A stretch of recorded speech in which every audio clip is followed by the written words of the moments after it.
talk about hypovolemia versus hypervolemia. Now, let's look at the meaning of each. Let's break apart the word. Hypo means low, vol means volume, and emia means in the blood. So this means we have low volume in the blood or the vessels. For hypervolemia, hyper means high, so we have a high amount of volume in the blood. Next, let's look at the signs and symptoms of each using a chart. The neck veins in hypovolemia will be flat. Again, there's not a lot of volume. Where in hypervolemia, we will have distended neck veins. You might hear this referred to as JVD or jugular vein distension. Okay, let's look at heart rate. They both are going to have an increased heart rate. But in hypovolemia, the pulse will be weak and thready. The heart is trying to compensate for this low volume and push fluid forward. But in hypervolemia, we are going to have a bounding pulse because there is a lot of fluid in the vessels. Let's think about this blood pressure. If you have less volume in the vessels, you're going to have less pressure on the arterial walls. So blood pressure will be decreased. As for hypervolemia, we are going to have an increased blood pressure. It works the same way. More volume equals more pressure. As for weight, we're going to have a decreased weight in hypovolemia, and hypervolemia, we are going to have an increase in weight. Think about it. Less volume, less weight, and more volume equals more weight. In hypovolemia, urine output will be decreased.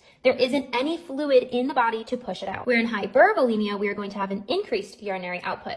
The kidneys are trying to get rid of all that excess fluid. Now let's look at some lab values. You can remember hypovolemia by concentrated or dehydrated makes the numbers go up. So we will see an increase in urine specific gravity, increase in hematocrit, increase in serum sodium, and an increase in BUN. But for hypervolemia, diluted or overhydrated makes the numbers go down. So we will see a decrease in urine specific gravity, a decrease in hematocrit, a decrease in serum sodium, and a decrease in BUN. That's all for hypo versus hypervolemia.